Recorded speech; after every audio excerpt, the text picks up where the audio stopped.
My name is Lara. My life at 45 was a testament to what hard work and independence could achieve. Over $10,000 a month wasn't just a number. It was my declaration of success in a high-stakes game back when I was knee-deep in the MLM hustle, making a name and some solid cash for myself. Tom came into the picture. He was all charm and smarts, totally taken with the way I managed my business with a kind of independence that seemed to draw him in like a moth to a flame. He started showing up more, offering to help out with business stuff or just to grab a coffee. I wasn't looking for anything serious, mind you. I liked my freedom, liked making my own rules and breaking them if I felt like it. But Tom, he had a way about him, a persistence that wasn't pushy but kind of endearing. "You're not like most folks I meet in this gig," I told him once over coffee. "Most guys run for the hills when they hear network marketing." Tom chuckled, taking a sip of his coffee. "Maybe I like the view from the hills, gives me a chance to see who's climbing up to meet me." It was this blend of humor and sincerity that drew me to him. Our meetings became more frequent, and Tom's interest in my world grew. He asked questions, real ones, that made me explain my business in ways I hadn't even considered. It was refreshing, invigorating, and dare I say, flirtatious. We'd sit and chat about everything under the sun, and it wasn't long before he started talking about his mom. Now, I've always been close to my own folks, so hearing him speak so respectfully about his mother caught my attention. It wasn't just talk. You could tell he meant every word, held her in high regard. "Yeah, my mom's the real deal," he'd say with a kind of pride that lit up his face. "She's been through a lot, raised me all on her own. She's my rock." Hearing that stirred something in me. I've seen my own parents stick out the tough times. Their love and respect for each other are constant through it all.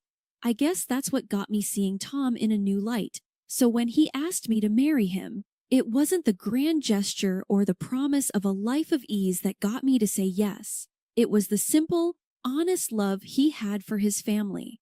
We got hitched, and those first few months were something out of a dream. Laughs, late-night talks about where we wanted our little empire to go, weekend getaways just because we could. I was happy, genuinely happy, thinking I'd found someone who got me, who respected my hustle and had my back. After the initial bliss of our unconventional meeting and the whirlwind romance that followed, settling into married life with Tom brought its own set of challenges. One thing that started to stick out was Tom's relationship with his mother, Carol. It wasn't just close, it was suffocatingly tight. They were on the phone multiple times a day, and our weekends were monopolized by visits to her place. It started to gnaw at me, the extent of his attachment and the expectations it placed on us, especially me. One Saturday morning, as we were up for yet another weekend at Carol's, I couldn't hold my tongue any longer. "Tom, do we have to spend every weekend doing chores at your mom's? I mean, doesn't she have anyone else to help out?" Tom looked at me like I just suggested we moon the neighbors. "Lara, she's old and it's just us. Who else is going to do it?" I sighed, frustration bubbling. "But it's every weekend. Don't you think it's a bit much? I've got stuff I'd like to do too. His brow furrowed and he crossed his arms, a clear sign he was digging in. "Look, Lara, she's my mom. She's always been there for me, and now it's my turn. I thought you'd understand that." The conversation was going nowhere, a stalemate between his unwavering loyalty to his mother and my growing resentment towards the situation. It was a red flag flapping furiously in the wind of our relationship, but I chose to ignore it, convincing myself it was just a phase. As weeks turned into months, the red flags multiplied. Tom's sarcasm about my work began to surface more frequently. It was subtle at first, almost playful, but there was an undercurrent of disdain that I couldn't overlook. One evening, after a long day of video calls and client follow-ups, I settled next to Tom on the couch, laptop still warm from use. "I nailed another big client today. This could be a game changer for us," I said, trying to share my excitement. Tom's eyes glued to the TV grunted in response. Oh yeah, that's great. But don't you think it's time you considered a real job? You know, one that doesn't have you glued to that screen all day? I bristled, my enthusiasm cooling into annoyance. A real job, Tom? This is a real job. I'm making more than we'd ever dreamed of. What's not real about that? He shrugged, not meeting my eyes. I don't know, Lara. It's just all this network marketing stuff seems a bit dodgy, doesn't it? The word stung. A slap to everything I'd worked so hard to achieve. Dodgy? You know what, Tom? Maybe you should spend a day in my shoes before you start judging. The conversation ended there, but the tension lingered. A thick fog between us that didn't dissipate. Tom's inability to value my career, coupled with his abnormal attachment to his mother, left me feeling isolated in my own marriage. The red flags were no longer just flapping in the wind, they were blaring sirens warning me of the storm ahead. Yet I pressed on, hoping for a change, clinging to the memories of our early days. But as time passed, it became increasingly clear that Tom's loyalty was split in a way that left little room for us, for me.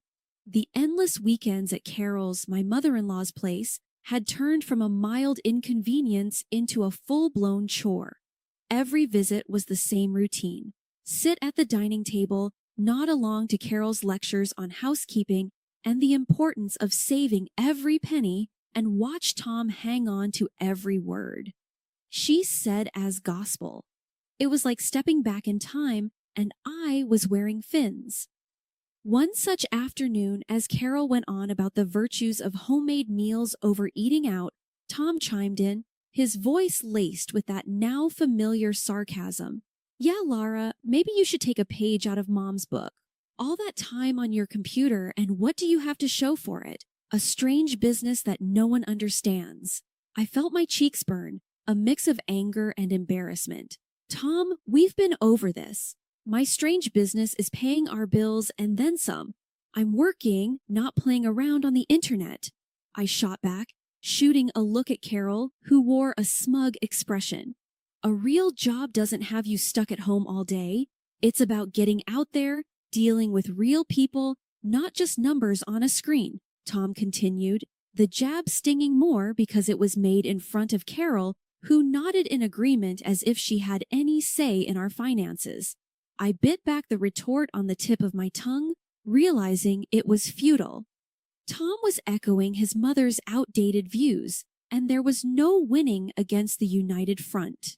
Feeling isolated and misunderstood, I decided to seek refuge with my parents. They were old school in their own way, but they understood the value of hard work regardless of the form it took.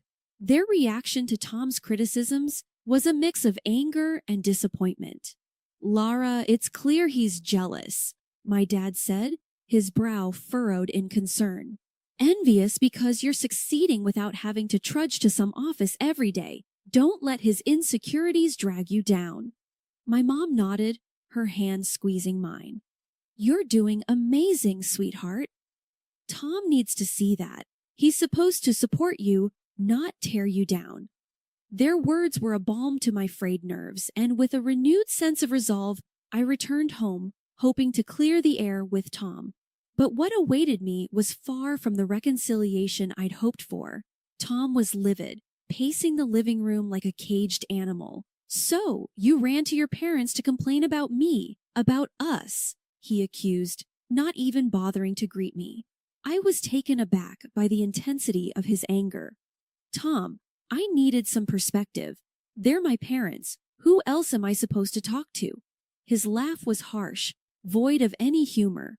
Perspective, or you wanted them to take your side, tell you how wrong I am? They're poisoning you against me, Lara.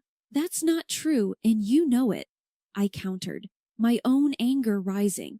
They're worried about us, about how we're not communicating. It's not about taking sides. But Tom wouldn't hear it. No, it's always about sides with you. Your business, your money, your parents. What about me, Lara? When do I get to be a part of this marriage? Eventually, the tension cooled and we found our way back to a fragile truce. But the cracks remained, widening with every sarcastic comment, every dismissive gesture. The air was thick with tension, the kind that settles in your stomach like a bad meal. As we sat around Carol's cluttered dining table, as usual, Tom and Carol were in their element, a duo of traditional views and thinly veiled jabs at my expense. Today's topic of choice once again veered towards the proper roles in marriage, a well Carol seemed to draw from endlessly. "You know, Laura," Tom started, his voice laced with that familiar patronizing tone, "Mom's right. There's more to being a wife than just making money. Maybe it's time you started focusing on what really matters." I clenched my fists under the table, my patience wearing thin. "And what, according to you, really matters? Cleaning, cooking, being at your beck and call?" Carol jumped in, her voice sharp. "Exactly. It's about making a home, caring for your husband, not glued to a screen all day. I know plenty of women who'd be more than happy to take your place, ones who understand the value of a proper marriage." The audacity of her words struck a nerve. "Oh, is that so?" I shot back, my voice rising despite my attempts to keep calm. "You think you can just replace me with some Stepford wife who fits your outdated idea of a proper marriage?" Tom's allegiance was clear as he nodded along with his mother's cruel suggestion. "Laura, you're missing the point," he interjected. "It's not about replacing you. It's about what's best for us, for our family." "Best for us or best for you and your mother?" I countered, feeling the weight of their united front. Since when did our marriage become a three-person decision? The humiliation of being openly discussed as replaceable, as if I were nothing more than a poor fit in their perfect world, was a new low. Feeling cornered and outnumbered, I pushed back from the table, my chair scraping loudly against the floor. "You know what? If you're so convinced you can find someone better, then maybe you should," I spat out, the hurt evident in my voice. Tom looked taken aback, as if he hadn't expected his words and his mother's to cut so deep. But the damage was done, the line drawn in the sand. I thought marriage was about partnership, support, and love, not constant criticism and unrealistic expectations. I said, my voice steady despite the turmoil inside. There was a heavy silence, one that spoke volumes about the state of our relationship. As I walked out of the room, the sound of my footsteps echoed a resolute declaration that I wouldn't be belittled or demeaned any longer. After the last blow-up, I was done. Done with the weekend cleanups at Carol's, done with the demoralizing, just done. Tom tried to guilt-trip me about it, calling me selfish, saying I didn't care about family. But I wasn't having any of it this time. I had reached my limit. Then came the day that broke the camel's back. I noticed our joint account was bleeding money, a lot of it. Money we'd been scrimping and saving for a new car, our dream car. My heart raced as I logged into our online banking, only to see a massive transaction that nearly wiped us out. I confronted Tom the moment he walked through the door. "Where's the money, Tom? The car fund, it's practically gone." He couldn't look me in the eye. I had to use it for something important. Important? What could possibly be more important than what we've been saving for? I was fuming, barely containing my anger. It was for Mom's trip, her dream cruise to Europe. He mumbled it out like a confession. I was stunned into silence for a moment. "You used our savings for a cruise without even asking me?" I couldn't believe what I was hearing. Tom finally faced me, his expression a mix of guilt and defiance. "I thought you'd understand. It's her dream." "Her dream? What about our dreams, Tom? What about our plans?" I was shouting now, my voice echoing off the walls. He had no answer, just stood there looking pathetic. That's when I decided to take matters into my own hands. I called Carol, hoping, maybe foolishly, that she'd see reason. "Carol, this has to stop. Tom used our savings for your trip. This is a mistake. You need to cancel it," I said, trying to keep my voice steady. Her laughter over the phone was like acid. Cancel? Why would I do that? It's a gift from my son. And as for the money, dear, I'm sure you can earn it back. The contempt in her voice was palpable. You're not even going to consider it after everything. This is how little you think of me. I was grasping at straws, but I had to try. Listen, darling, I'm not refusing a trip of a lifetime. And if you're not happy, well, Tom's already prepared for that too. Check the desk drawer, she said, her voice cold. I hung up and went straight to the desk, my hands trembling. There, among bills and old receipts, were the divorce papers, signed and ready to go, as if Tom had been planning this all along. My heart wasn't just broken, it was pulverized. I signed them, my hands steady, but my soul in turmoil. Packing my bags felt like I was erasing a part of my life, a part I once cherished. As I zipped up the last of my luggage, Tom finally spoke up. His words were a cold dagger. I saw how you talked to my mother. No respect. You don't deserve to be in this house. You don't deserve me. His words hit me like a slap. The arrogance, the conceit to think he saw himself as some prize worth fighting over. After everything that happened, it was laughable if it wasn't so tragic. Yeah, well, maybe I don't want to deserve a man who thinks so little of me, who values his mother's happiness over his wife's. My voice was calm, but inside, I was a whirlwind of emotion. Tom just shrugged, a smug look on his face. Good luck finding someone who'll put up with you like I did, he said. I shook my head, disbelief and anger mingling. Trust me, Tom. The only thing I'll be looking for is peace. Something you and your mother never gave me. Leaving that house, I felt a weight lifting off me. It was the end of one chapter and the start of another. Driving to my parents' house, the emotions were overwhelming. But as soon as I saw the familiar front door, a sense of relief washed over me. This was home. This was where I belonged. My parents were shocked at first, but their support was unwavering. You're back now, and that's all that matters, my dad said, his voice firm and comforting. Mom was more fiery. Let him live with his mother if he loves her so much. You'll find peace now without their constant badgering. And she was right. I threw myself into my work, my independence blossoming in the absence of Tom's and Carol's criticism. Saving money became easier without the drain of their demands. Slowly, I started to build a life for myself, one where I was in control, where my achievements were celebrated, not belittled. Living with my parents again, I rediscovered what support and love felt like. It wasn't long before I was able to move into my own place, a small but cozy house that was all mine. No Carol to judge me, no Tom to disappoint me, just me, my work, and the peace I had longed for. Reflecting on everything that happened, I realized Tom was no prize. The real prize was finding myself again, rebuilding my life on my terms. I found strength I never knew I had, and a sense of peace that was priceless.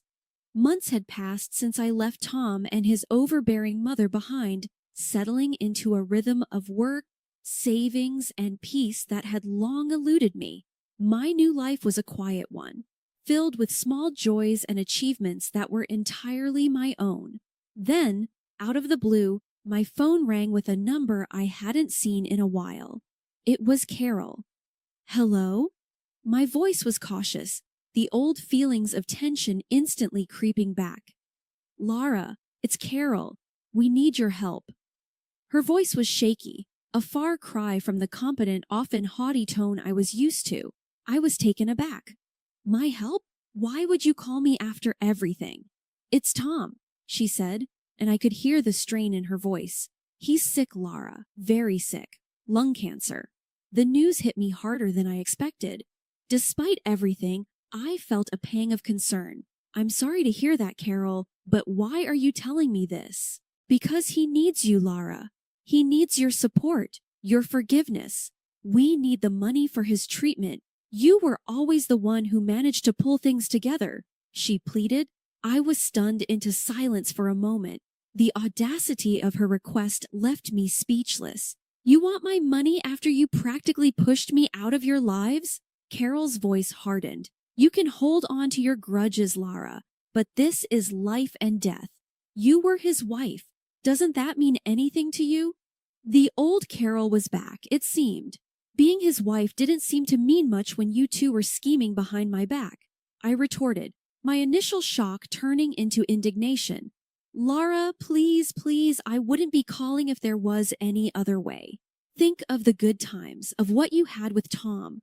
She tried to soften her tone, playing on my emotions. Good times, Carol. You made sure there were as few of those as possible. You and Tom made your bed.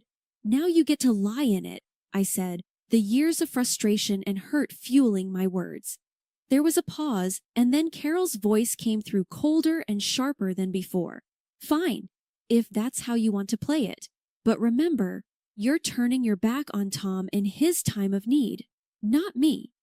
The call ended, and I sat there, phone in hand, a tumult of emotions swirling within me.